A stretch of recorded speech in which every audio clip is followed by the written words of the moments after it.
April 18th. Please stand and join me in the Pledge of Allegiance.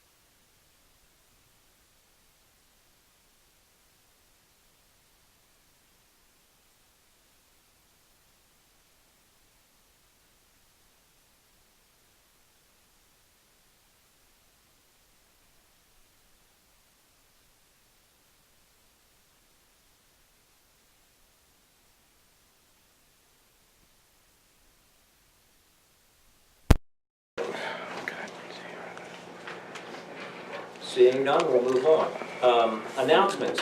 There will be an executive session this evening following this meeting. We'll talk about real estate.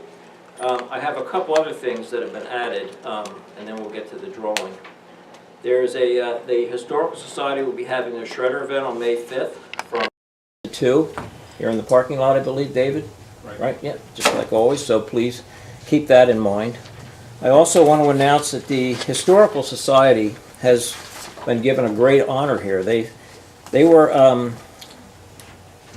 the Preservation Alliance Board of Directors in Philadelphia has voted to present the 2018 John Andrew Gallery Community Action Award to the Historical Society for achievement by community organizations. This is for the work they did on the Highland Park. Okay, so it's a great honor. I want to congratulate the Historical Society for that honor. And I want to thank, Judy's not here tonight, but I want to thank Judy. Judy got a nice thank you. She's the one that nominated them. And they'll be going down to Philadelphia to 600 Broad Street in June to accept the award. So that's a wonderful honor. What else did I have on there? Well, we have the cleanup day drawing. We have 2 adults and 2 children we have to draw. Do we have a basket there? It's the adults. This is the adults first. Adults first, okay. Let's see. Who can draw an adult? Suzanne can draw an adult.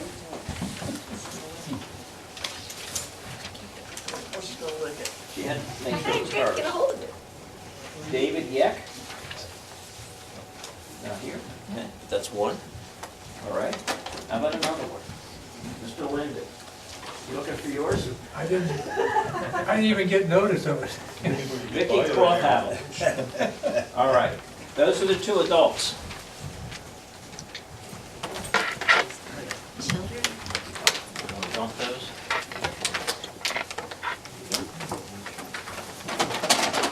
All right. Like a drawer?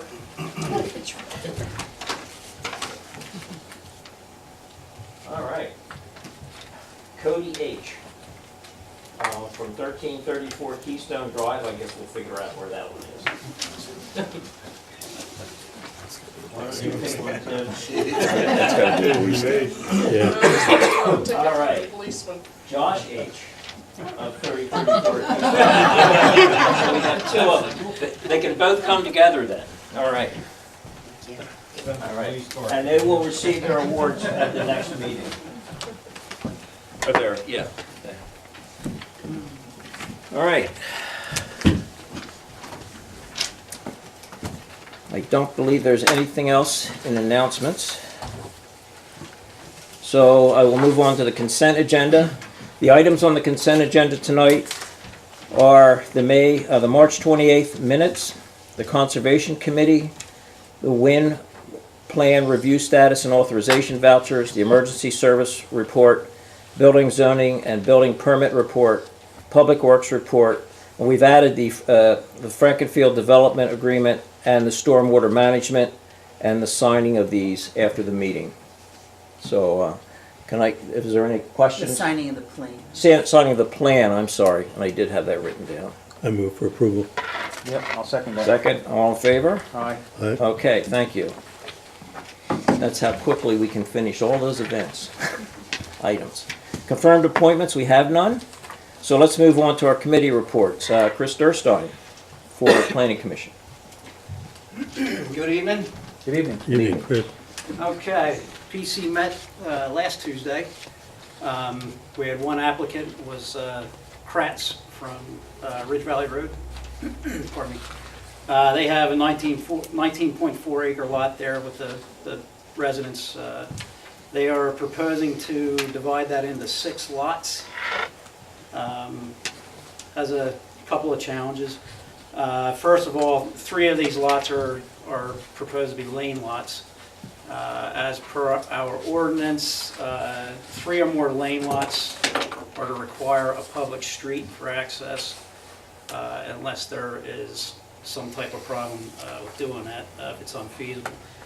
The PC agreed that it would be difficult to do that, so we were willing to waive that. Or is that part of the zoning ordinance or the saldo? It's part of the zoning ordinance, but there's a provision in the zoning ordinance that allows it to be the discretion of the township. Okay, so we'll let that to your discretion, I guess is how that's gonna work. One of the things that we were looking to do, that we would like them to do is to, if we were to waive that portion, was to have them deed restrict. The lot with the house is, what is that, it's 5.4 acres. We wanted to deed restrict that from further subdivision to allow that lane lot provision. So they weren't really hot on that idea, but we'll see what they come back with. Road improvements and waivers thereof, we had discussion due to the proximity to the park and to the Hayfler tract. Rather than requiring curb and sidewalk, we talked about having a path put across the frontage on the plan, not have it installed, but have it on the plan for future reference. Another thing that we were looking at was having some type of a path right away through the property from Ridge Valley Road to the Hayfler tract. They weren't real hot for that idea either. There are some environmental challenges to that, so PC members want to go out and do a little hike around the property. There's some contour challenges for connecting through there. So that's kind of in their court as well. They weren't really up for that idea, but we'll see what we can get out of them.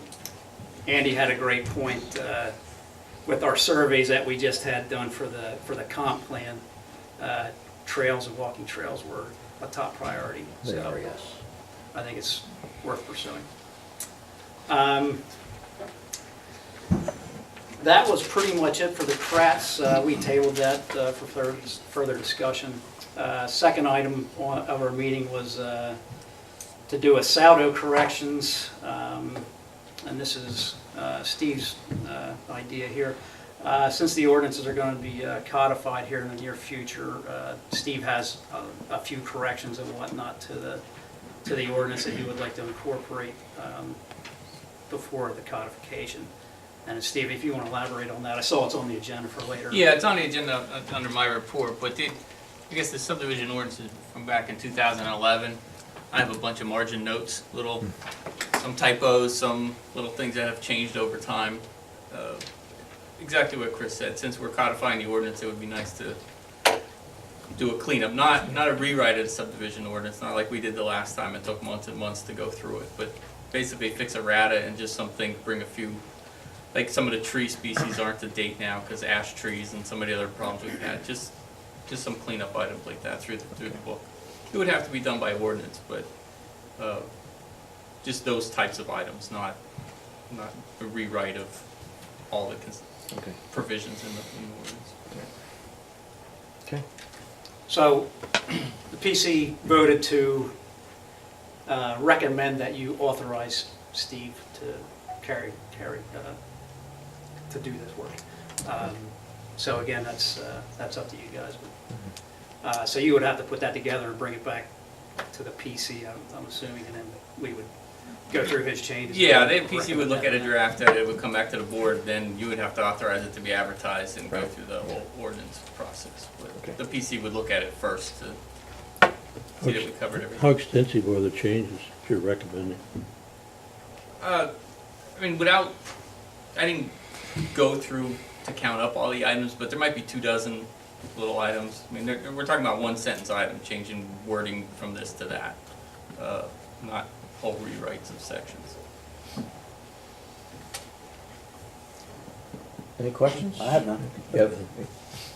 That's all I have. Like I said, PC is recommending that you Yeah. authorize that. Yeah, do we have a motion to authorize? I'd make Steve that to move motion. forward? Don? I'll second. All right, all in favor? All right, Aye.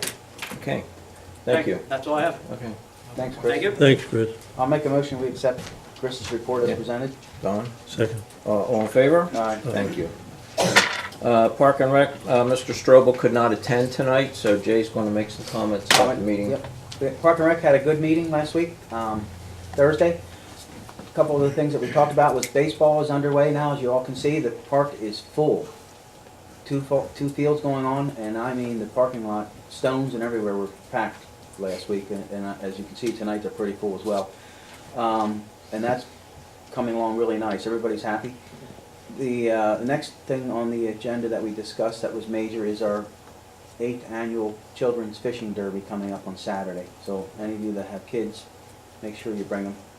Starts at 9 o'clock, goes till 12, and you must register. We will be giving prizes out. Cabela's has come through again with 20 rod and reel combinations. We've had some local citizen donate 5 rod and reels. And Dave's Sports down in Doyle's, just north of Doylestown on 611, donated 3 gift certificates. So we should have some beautiful trout stocked in the pond. And my fellow supervisors and I are, again this year, going to be each donating a $50 bill to the 3 largest fish caught by the children. And they will have to come to the meeting, the following meeting, and receive their prize. As well as we will have 2 $25 cash. 2 $25 cash award prizes for the first fish caught by a boy and the first fish caught by a girl. So that was pretty intense last year, where the way the kids were running to the bird blind station with the fish. One was a sunfish last year, by the way. That was one of the winners.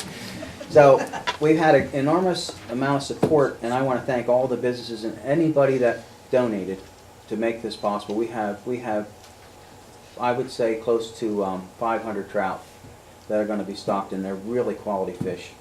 We will be stocking on Friday morning. And there will be no fishing in the pond until after the kids' derby's over.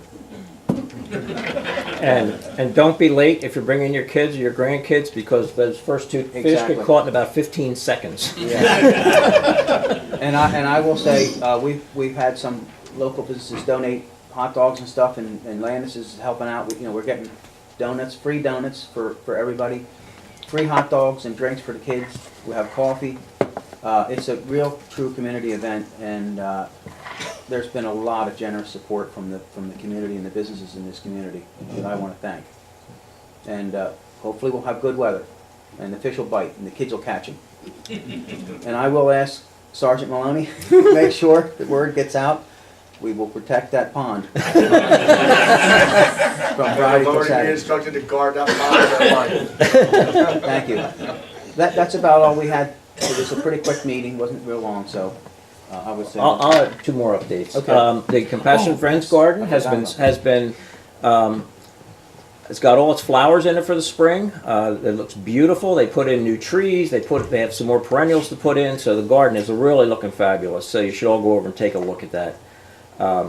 They still have to put up their plaques, and then it will be completed. But they were waiting for the water to get turned on, and I understand the water's turned on now. So the other thing is the tot lot. We had authorized last month, I think, to expand the tot lot and put in handicap ramp. That is completed. So as of today, all the mulch is back in. It's all done. There's an area right along the front, along the walkway, that needs to be worked, and the guys are going to plant some new grass seed along there. So, but except for that, it's complete. It looks great. It really looks great. So that's where we are. Use your park. use your park. If you can find a place to park over there. Because it is busy, and we're glad to see that. All right, can I get a motion to approve the Park and Rec? So moved. And I'll second it. All in favor? Aye. Comprehensive plan, Mr. Duval. Okay, comp plan, we, of course, meet the fourth Thursday of every month, and we're well into the plan and rewriting some of the areas. One of the major areas we discussed at the last meeting, we went from 7 to 10, so it was a pretty extensive discussion, was on the availability of different types of properties available for different types of housing and structure. So it turns out, in all the calculations that were done, West Rockhill is in a good position. We have sufficient space for all kinds of development, from apartments to luxury homes, to make a simple statement. So I will comment that we have had, in my view, probably one of the best planners we could have had. He's an excellent guy, and he's really into it. Unfortunately, we're going to lose him in a couple of weeks, I guess, maybe a month. He's taken another job with another firm in New Jersey, and he introduced a new young gal who's going to replace him. So we'll miss him, but I'm sure she'll be as good, and I would encourage you to come out and join the discussion. We usually have one or two that comes out, so we're looking for your input and for your opportunity to hear the kind of details we're discussing, because it is the future that we're developing for this community. So it's slightly important to everybody to get a flavor of what's going on. That's it. Okay, I'll make a motion. I'll second it. Okay, all in favor? Aye. Aye. Okay, thank you, Don. Police report. Thank you, gentlemen. Yep. This is a list of the monthly activities for the Penn Ridge Regional Police Department for the month of March 2018. Penn Ridge Regional Police Department responded to 569 calls for service. Of those calls, 245 were in East Rockhill Township, 324 were in West Rockhill Township. The department handled 42 traffic crashes. There were 14 crashes in East Rockhill and 28 in West Rockhill. 23 were reportable and 19 were non-reportable crashes. In regards to the criminal activity that occurred, Penn Ridge Regional Police officers responded to 3 Part 1 crimes, 22 Part 2 crimes in March, totaling 25 crimes. Part 1 crimes are also known as index crimes or violent crimes. Things such as homicide, sexual assault, robbery, aggravated assault, burglary, theft, auto theft, and arson. The West Rockhill reported crimes. There was an assault, worthless checks, 2 cases of theft, 2 DUI cases, 2 harassment cases, 3 ordinance violations, 2 cases of trespassing, 2 cases of possession of marijuana, and a public drunkenness. East Rockhill reported crimes. There was also a assault. There were 2 fraud cases. There was 1 possession of marijuana, 1 DUI, a disorderly conduct, terroristic threats, trespass, and 1 ordinance violation. Criminal charges filed for March 2018. There was 1 corruption of minors, 1 endangering the welfare of children, 2 simple assaults, 3 harassments, 1 public drunkenness, 5 DUIs, 2 possession of drug paraphernalias, 1 burglary, 1 possession of a small amount of marijuana. There was 1 retail theft that actually ended up being a felony retail because of the value. 1 receiving stolen property, 1 criminal mischief, and 1 disorderly conduct. Other police activities, officers conducted 205 traffic enforcement details. 25 of those details were specifically on Old Bethlehem Pike. Officers issued 16 verbal traffic warnings, 51 citations, and 65 written warnings. They also conducted 208 business checks in the businesses throughout both townships. In regards to administrative information that the chief mostly conducted, he met with the Penn Ridge High School Superintendent, Jacqueline Radigan. He also attended a drug task force meeting. He met with the district attorney in reference to the drug take-back event, and he did a presentation about elderly crimes at the Penn Ridge Senior Center. Any questions? Nope, I have No none. I have questions? none. Okay, motion to accept? I'll make So that. moved. All right, I'll second it. Okay, all in favor? Aye. Thank you, Tim. Thank you. Yes, sir. Okay, the joint rec, actually, it's a joint rec authority. We're no longer a commission, by the way. You may want to ask Judy to change that. We have a yard sale coming up on May 19th. We are doing it in coordination with everyone along Washington Avenue. So it's going to be quite a big yard sale. So we're hoping everybody will come out. Suzanne is pushing the advertisements out and working with the people on Washington Avenue to get them out also. So it's going to be a big event. We hope the snack bar is going to be open for breakfast food. So we hope you can all come out. Pool's underway for cleaning. We hope to have that up and running before May 19th. So we will also be selling memberships there at a discounted rate if anybody wants to join the pool this year and you haven't gotten or you haven't turned in your membership that you got in the mail. When is that open officially, Jim? Memorial Day weekend. Okay. Yeah, on the Monday, I think. On Sunday. Sunday, yeah. We are in the process of rebuilding all the picnic the picnic tables. Suzanne had a crew over there last week. Thank you to Debbie and Sandy. I don't think you're here. And Bob Strobel. They were sanding benches. We got about half of them done. So the benches are completely taken apart. We're redoing the metal work. We're redoing the wood. We're replacing some that are bad. So it'll be all like new picnic tables at the pool this year. And Worth and Company, thank you, Jay, has donated new sinks that are being put in this week. We're just waiting to get the new faucets in to add to them, and they will be put in the men's and ladies' room. So everything else is moving along fairly well. We're still working on getting all our new lighting installed, so we hope to see a big improvement with all the new LED lighting. Should be saving quite a lot of money over the next 20 years. Okay, I think that's all I have for tonight. Any questions? I move for approval of your All report. right, yep, I'll second that. All in favor? Aye. Okay. Thank you. Tax collector, Okay, Suzanne. for the month of April, for annual taxes, I've collected $196,125.23. I've only collected $12.08 for 2018 interims, but the streetlight tax, $3,852.03. And taxes are due in discount. I have extra hours for this month, the last 2 weeks of discount. So all my hours are on my tax bill. Yep. Okay, thank you. I'll make a motion to approve Suzanne's report. Second. Second, all in favor? Aye. Aye. Okay. By the way, I'm sorry, I forgot to mention at the beginning, for those of you who haven't been here this year yet, the consent agenda, we list all those items, we approve them. They are all available online at the township website on the Friday before the meeting. So you've got 4 or 5 days, five days probably in there, where you can review them and make comments if you want to in the public comment thing, just so everyone's aware of that. Okay. Okay, let's move on. The engineer's report. Okay, thank you, Mr. Chairman. So the first item on my report is the Gavin Meyer subdivision. I believe we have representatives here tonight. Second, Good evening. Good evening. Scott Camburn with Erweiler and Walter, here with Tom Gavin, the applicant. Applicant's proposing a 2-lot subdivision located at 1422 Ridge Road. we'll pull up the plan while you're. Okay.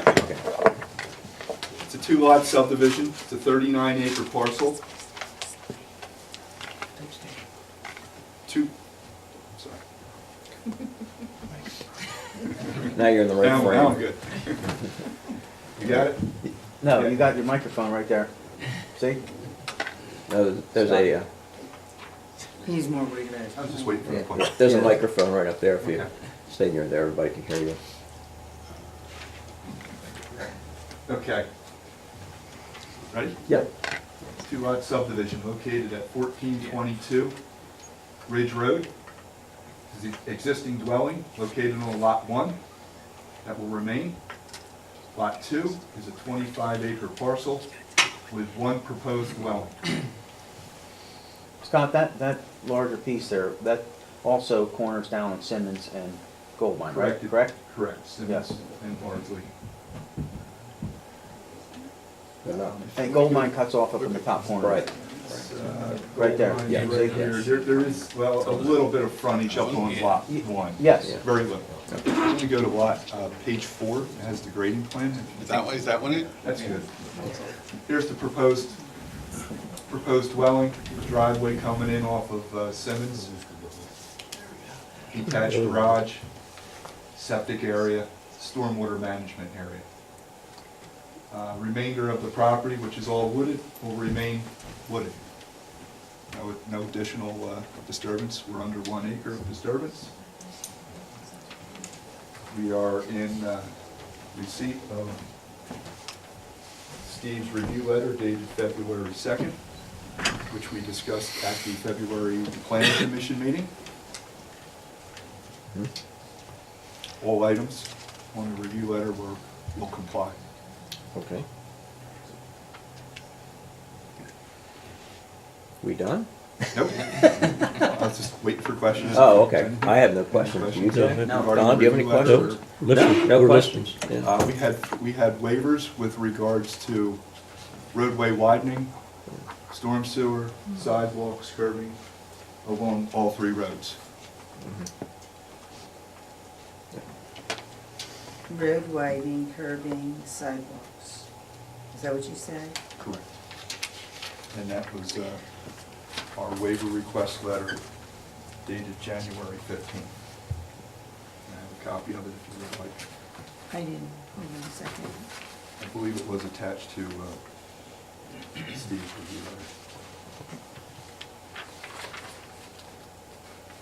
No, no. Not? Okay. It's all right. We know it's not all right. I have to do the resolution. So if you can email me a copy, that would be. I will do that. Okay. I'm good? Yes? Okay. Are there any questions? None to mine? Don? I- No, I I don't have have any one. questions either. I have one question. Just as a status, I believe we discussed at the planning commission that the septic system for the farmhouse was a failed system and that had to be replaced before the health department would sign off on the planning modules. Is That is that correct correct? statement, yes. What's the status of that And currently? I'll let Mr. Gavin in the back as to the replacement of the Yes, it is of the something that tank. we do plan to replace, but we did get a permit through the health department for a temporary holding tank, because the weather's not cooperating, Certainly. so we can move forward. But That's that- the septic system on lot 1, your Yeah. comment number 5. Yes. My comment number 5, right. The issue will be, there'll be a condition, one of the conditions on approval, should it be, the plan be approved, will be that the planning module process has to be completed and approved. Yes. And typically, the health department won't sign off on their portion of the planning module until that replacement has been done. Correct. And I Just so believe- you're aware of I that. believe that they said they would accept the holding tank, knowing the conditions. As a temporary. As a until temporary we install measure. If they sign off and give us the paperwork, we'll process it, but it's usually the health department, it's the holdup. Get all that? So it's a temporary holding tank. Is the installation of the permanent system a condition of approval? In other words, will the plans be released and recorded prior to the installation of that system? I would recommend that be the condition, because we'll never see them again. I mean, we don't have a mechanism to get them in front of us again. That's typically how we would do it. Okay, that's how I just wanted to make sure. How long is a holding tank permitted? Is there a time frame? There's there? not a time frame. That could be forever? No, it No, can't be no, forever. If the board authorizes, then I'll prepare a resolution which the board will consider at its next meeting. If this is a temporary holding tank because it's wet and muddy out there, sometime probably between now and the next meeting, you'll be able to get it in. If not, then it's just like a matter of Yeah. going month to month until you can get your plans recorded. That's correct, yes, exactly. And the holding tank is actually the tank that will remain there for the pump tank. Oh. So it's going to be a temporary permanent. And he won't want to pay to have And it all emptied all the right, time. and all the site testing is done. All You done. have a permitted All system. done, it's been through the Site. health department, signed off by the health department. through What the is the environmental system they're consultant. putting in? And I don't recall, is that a sand mound or is that the spray system on the, for the replacement? It's not a spray It's a system. microman. A micro mount, okay, so it's the hybrid of a sand mound. Is that like a marginal soils thing where they're gonna need an O&M agreement or not? Yeah. Again, I need to see how the health department fills out the paperwork, but most likely they'll mark it as marginal and we'll need an O&M agreement. Okay. Okay. Anything else, Steve? No, the rest of the items are fairly minor. I think we had discussions last month. The major issue is the waiver request Yeah. items. Otherwise, it's fairly straightforward. Okay. Then I would like to make a motion to authorize our solicitor to work up the resolution and our manager to work with Yeah. the Gavin contract to work on all the in lieu of fees and all the other administrative tasks that go along with it. Okay, and then bring it to us next month. Okay. So moved. Second. I'll second it, yeah. All right. All in favor? Aye. Aye. Good, thank you. Okay, thank you. Have a good evening. Me too.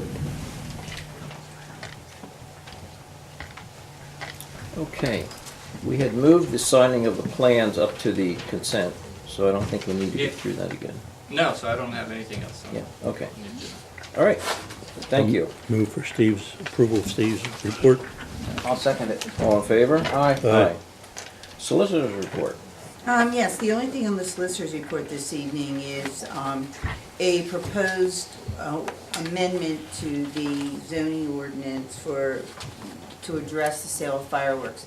At the end of last year, the state changed the fireworks law, not just to readjust the classifications of fireworks, but also to, address the fact that they can be sold in, temporary tents and things like that.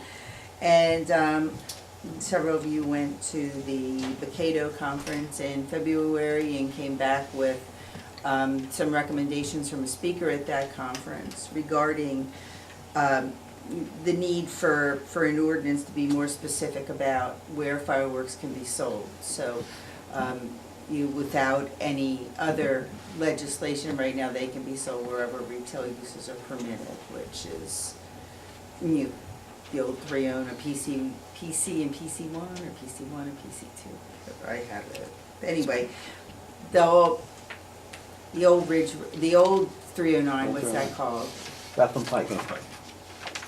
Ridge Road, almost out to Almont, and then like in the Landis Shopping Center area. So I have no idea where you want to limit them, but just to get the conversation started, I drafted an ordinance a couple of months ago that provides for sales in the PC2 district, which is the old 309. And in the planned commercial district, the PC district, but only on properties which take direct access to County Line Road. I didn't think that the sale of fireworks by the police station in a tent just didn't seem right to me. And so I left out that area of the planned commercial district and did not make it available for the sale of fireworks. Barry, do we have to have more than one area? No, Why couldn't we just put it in the planned commercial up Old Western Pike? that's Limit up it to to you. that. Well, I'll give you my opinion. I'm not restricted to where they're sold. Then they still have to go by the guidelines of what the law says. But we don't restrict where someone can sell Easter flowers or Boy Scouts can sell Christmas trees. I don't know why we would restrict where fireworks can be sold. As long as they're used in the proper manner of what the law states, the current fireworks ordinance states. I don't know why we would regulate where they're sold. How many people go and plan industrial areas that travel through there? You know what I'm saying? You look at all these tents. You still would have to have a permit if you put something like this up, correct? I saw a lot of places pop up when the Eagles won the Super Bowl, and they were selling all kinds of memorabilia. That's the Lord's work. Oh, well, in my view, if the fireworks are legal in Pennsylvania, I'm saying, I know you are, but I'm saying, if the fireworks are legal in Pennsylvania, I don't know why we would restrict where they're sold. That's just my view. Well, my view is, I don't want to see them sold next to Grandview Hospital, and I don't want to see them sold next to West Rockhill Elementary School. Well, West there Rockhill are Township regulations, just to contradict two things elected officials says, sorry. Yeah. For you, there is an isolation distance or a setback required from schools, daycare facilities, houses of worship, hospitals, and group homes. And And that's listed in there. the state tells us, and that's, like for zoning, is about where and not about how. The state talks about how, zoning ordinances talk about where. So the state doesn't say where you can sell them, they leave that to the local government. Okay. Okay. It can't be within 150 feet of a gas line too, that's pretty good to know. That's sold? Yeah. Yeah. Okay. Well, we're not here to make a decision tonight, we're just here to hear what options we have and try Okay. and get more input on it. So, I would like the Bucks County Planning Commission to give us some input, and our own planning commission. So do you want to send this ordinance to the Bucks County and local planning commission for their thoughts? I think Or that's do you want it appropriate. do you want it amended in any way before it goes there? For example, like, do you want it just on the old 309, or do you want to add areas to it? I'd suggest we send it the way it is. Let them See what they provide come their back with, review and input, and and then we can can, have a discussion on it. go What do you from think, there. Jay? Well, as I said, I don't Yeah. restrict, I'm not in favor of restricting where they're sold, so I wouldn't be agreeing with that. Okay. but we still need planning commission review, I believe. Okay. Yeah, I'd just like to see the two planning commissions review it, and then come back, and then we can have more discussion on it. Fair enough. Is there a restriction on the amount of fireworks somebody can sell from a tent? In other words, can somebody come in there with 1,000 pounds of black powder? I don't think That's not the way it is. No, I know it That's isn't, not but- the way it's sold. No, it's, Jim. I realize that, but still, we're talking about fireworks in 150 feet away from a Yeah. school. Well, no, 1,500. 1,500 feet, It's I'm a, sorry. it's a I'm sorry, 1,500, feet. but, Yeah, be careful because that camera's rolling. I What you say, understand. make sure you know what you're saying. I'm just trying to find out where I can sell my fireworks. There you go. all right, so what this ordinance says is any structure containing quantities exceeding 50 pounds 50 pounds, shan't okay. be closer than 150 feet to any building, state highway, railroad, local street or alley, waterway, utility right or limit, and then nothing can be sold within 1,500 feet of the daycare center, the park, the school, the house of worship, the dwelling, the hospital, or the group home. Okay, right. So, and not within 1,500 feet of any premises selling firearms. I don't know if there's any in town, but, and then there's hours of operation that are limited. And these are things that were recommended in the model ordinance that the guy gave, out to everybody at the Bucks, the conference on the Bucks County Association of Township Officials. And it- Probably the biggest, the act provides a difference between consumer and display fireworks.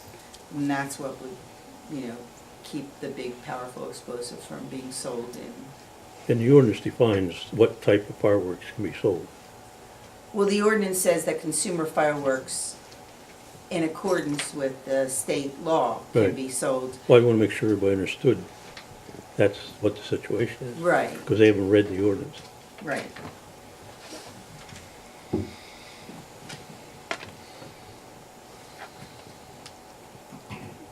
Okay.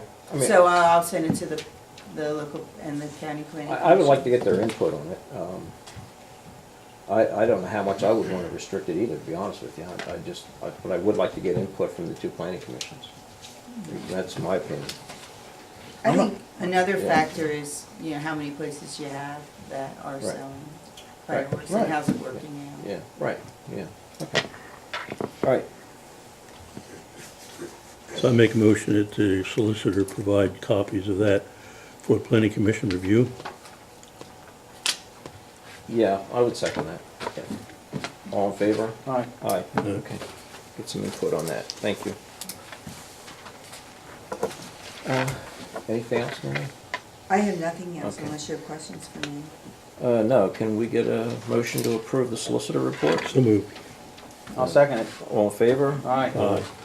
Managers report? Thank you, Mr. Chairman. You have a copy of the Treasurer's Report and payment of bills for March 31st, 2018. I'll go over the general fund, has a balance of $417,159.91. Highway aid, $293,019.75. Open space, $981,486.90. The park fund, $16,028.26. The equipment fund, $2,484.69. Highway capital, $125.01. The street light, $29,976.07. The reserve funds, the general fund reserve is $323,032.43. Open space Manderfield is $50,599. Sewage maintenance is $168,248.74. Stormwater fund is $5,593.80. And the escrow funds is $473,628.32. Okay, I move for approval of the treasurer's report as presented, including payment of bills that have been presented as well.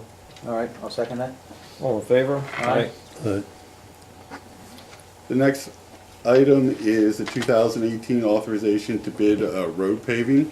In your packet is a list of roads that we would like to pave and oil and chip. The paving is Cedar Hollow and Whalen Road. The oil and chip is Clymer Avenue, Quarry Road to 309, Meeting House Road, Clymer Avenue to New Paving, East Old State Road, Shoecraft Road, and Weichel Road. There's also an alternate bid to also include some of the developments, Meadowbrook, Mill Creek Manor, Luray Circle, and Wellington, and a third option of including Providence 1, Providence 2, and Anna Lane. Can I ask you a question? Sure. That development that was that's up there off of Rich Hill Road, that's possibly coming in. They've been before us. Would it be premature to do anything on Whalen Road there, before we know whether that's done, or that's gonna happen or not? Because I see that road is gonna take quite a bit of use if that actually goes through and happens. And I don't know if we wouldn't want to pursue that option with the parties involved. Yeah, developer should be responsible. I just want to, I'm just throwing it out there. because- Possible, but the roads, we did the other half of that road and I down realize. through Green Top a couple years ago. And it does need it, I was on it And the over part the that's weekend. left needs help. Okay, If you don't pave it, you're gonna have to do some patchwork to it. well, I'm not opposed to paving, because, I'm all for Right. making the roads And nicer. the development at this point, we have no timetable for that, so that could be, And it may not happen. 2-3 years. Even if everything went forward, it's probably 2-3 years out. Okay. Before the construction really happens on that site. And the property's up for sale again.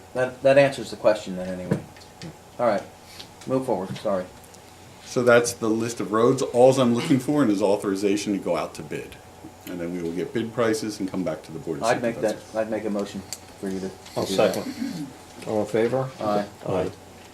That's just soliciting bids, right? That's just soliciting bids. That's just to get bids and then come back to the board and then you Discuss it.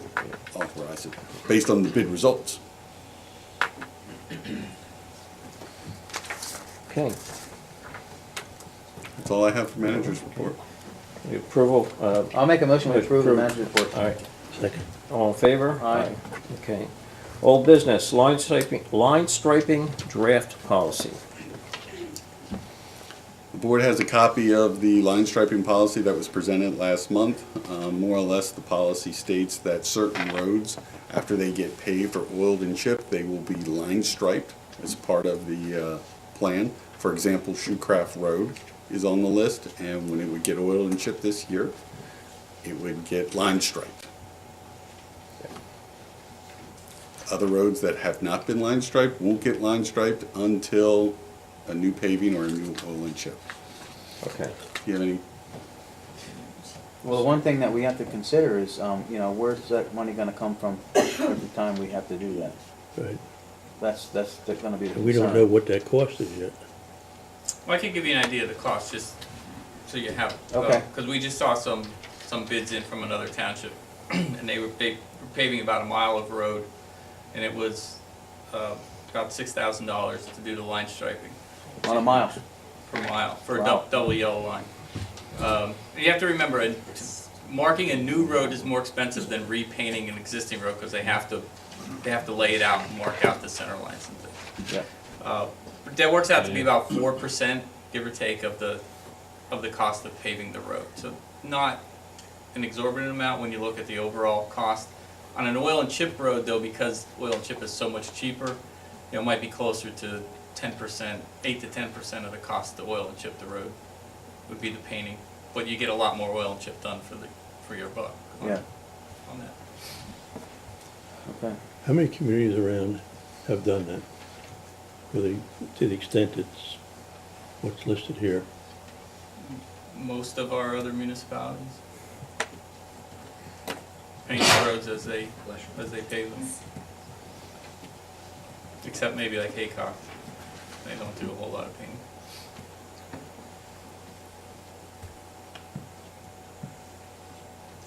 So once again, how do we build the cost of this into the budget next year or this year? Are you included in, we can include it as What- part of the When bid? when you picked, Oh, that's a good question. May I interrupt? Yeah, yeah. 'Cause I'm thinking about it now. May I ask you that question?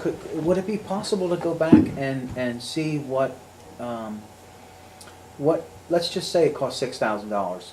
What less road improvement would we get if we took $6,000 towards a line striping of a road? Let's just say we were gonna oil and chip 1,000-acre road. It's about 10%. 10%. 10%. Yeah. Okay. Yeah, on an oil chip, you're probably 8 to 10% less distance you'd get. On the paving, it's only about 4%. Yeah, Nominal. okay. So we have to calculate them numbers then, to see what, And cut back if on oil and chip about 10%, Yeah. and paving about 4%. And with anything else, the larger the quantities in our bid, the better the unit price will be. Like I said, that bid I was quoting was a single 1 lane or 1 mile of paving. So are We you would gonna have get, more than that in our contract, you know, the price may come in a little bit better. are you gonna get bids with and without striping? We could bid the line striping as an alternate. So we would get it, the price with all of them, but not require you to award the striping if you chose not to. do we have to go with a double yellow line? Yes. Okay. That's only recognized, a single yellow line isn't a recognized pavement marking. Okay. I think what most people would just like to see is some delineation as to where the middle of the road is. I understand, and some places, some municipalities will paint a single line, but Okay. Tim will tell you, it's not a recognized Okay, pavement marking. all right. Oh, and liquid fuels won't pay for it. If you're using your liquid fuels funds, Oh, okay. they won't pay for anything other than a recognized Right, that would have to come standard out of the marking. general fund instead of the liquid I fuels see, fund. okay. So I'd suggest we table this until such time they get the bids and we can find out details of the cost. We have to make a recommendation to get the bids. We have to make Yeah. a motion to get the bids. Yeah, but I'm saying the line striping. Oh, well, we need to get the bids first, yeah. Yeah, and if you wanted us to bid it as an alternate, then you'll have the option either way. We'll know the numbers, but you won't have to award it if you choose not to. Right, that's what it should be, my view. you making that in a proposal? I'm frozen, yeah. Okay, I'll second the proposal. Okay. All in favor? Aye. Aye. I would agree with that, too. Okay. The next item under old business is the Conservation Committee recommendation. The Conservation made a recommendation for third-party status on some of the properties that the township bought outright. It is my suggestion to the board that you direct staff to go out and get some quotes and bring those quotes back. I would go to the Natural Lands Trust, Heritage Conservancy, and probably Bucks County, and come back with some quotes to the board. So moved. Are you- Okay, I'll second. Okay, all in favor? All right. Aye. Okay, I have one thing on old business, if you don't mind, Mr. Chairman. Greg, a couple months ago, we authorized you to investigate the issues on Allentown Road of the two bridges. PennDOT study or something we discussed briefly, right? Correct. I wanted to ask you where we are with that, if anywhere. Steve and I have a meeting set up later this month to meet with PennDOT. Okay, I want to make sure that this is in the minutes. On last Thursday, I was on Allentown Road, heading south from the Twin Churches at 5:20. And when I got to the bridge, the line on the other side of the bridge heading north was backed up all the way to Thousand Acre Road. And all of you that live out there know how far that is. That's I didn't normal count them occurrence. because I was driving. At that time. Excuse me? That's normal occurrence. Every day. Well, Every day. it's a point I'm trying to make. Right, we're with you. Of I hear the you. issue on Allentown Road of changing those bridges to two-lane passable bridges, which we cannot do until we get the supervisors to change a resolution that we currently have, stating that we can only have one-lane bridges there. We talk about that now, or we talk about it later? actually, we talked about it in a We previous we meeting. did talk and, about it in previous And one of the meetings. things I had suggested was we get the study Yes. from PennDOT first and see if there's anything we can do. They're not gonna change those bridges for 20 years. No. No So way. can we get some kind of traffic, Make a suggestion on that?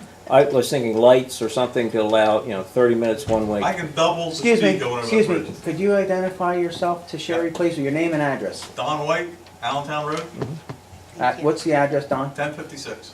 Thank you. So the biggest problem with those bridges is that everybody goes over one car at a time. Now, it's caught on a little bit, but it really doesn't happen all the time.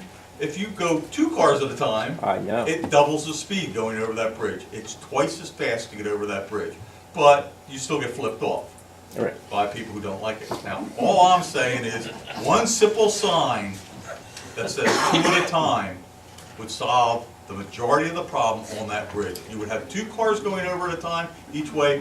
We just have to get people to realize that, hey, we gotta do this now. It's not just a country bridge anymore, and the traffic backs up there every day. And the other bridge is the same way, backs up the hill, up to the campground. And I agree with Not you, that's easy. an option. I've had several people say that to me, and I agree. Because you have to wait 1 car at a time each way. I agree. 2 cars, even maybe 3 at the max, right? But you have to know what that is, and we really need PennDOT to come back and tell us what all of our options are. So Greg is meeting with PennDOT, He can include that in there. and he can include that with Yeah. his discussion. Thanks, Greg. Okay, so the other issue with Allentown Road is somehow Allentown Road has gotten on the, and I think jail, the test this, has gotten on the truckers' Right. Yeah. GPS as a road they can Yeah. use. Yeah. Allentown Road is not safe for semi-trucks to use. They cannot stay on their side of the road. I've talked to Representative Stack's office about this, and what I was told was that the only way that can change is if it is in fact a danger, and I believe we all agree that it is a danger, those trucks on that road, that you guys have to approach the state about banning the trucks on that road. They can't stay on their side of the road. They're knocking the cap off the stone wall of the cemetery there. They're in the ditch, they're out of the ditch, they're pushing people off the road. It's dangerous and needs to be stopped. Well, would you take that with you to your meeting at I was- PennDOT? Okay, and see what they have to say about it. Okay, thank you, Mr. White. Sure. Okay, that's all I wanted to bring up. Great, I'm glad you did. Thank you. Yeah, thank you. Okay, new business. I have none. I have No none. new business? I have no new business. Okay, thank you. Public comment. Mr. Linden. Robert Linden, 60 Reagan Drive. On your fireworks ordinance, have you consulted the fire department as to any recommendations as to locations for selling fireworks or not selling fireworks?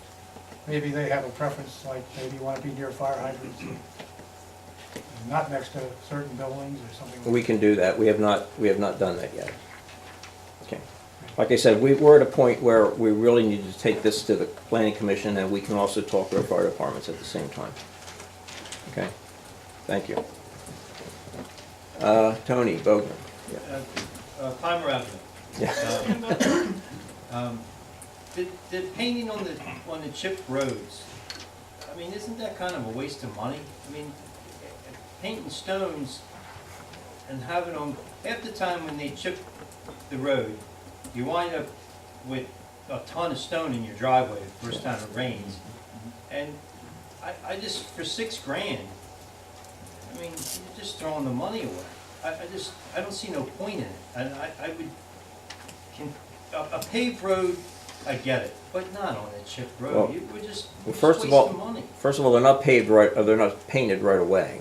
They would be painted after they've been run over and then the excess stones have been picked up. But I understand what you're saying. It's like a year, it takes like a year Yeah, almost yeah, for that, to Settle settle down. out and stuff like that. Yeah, yeah. And the paving program, when's it gonna start? Like in August sometime?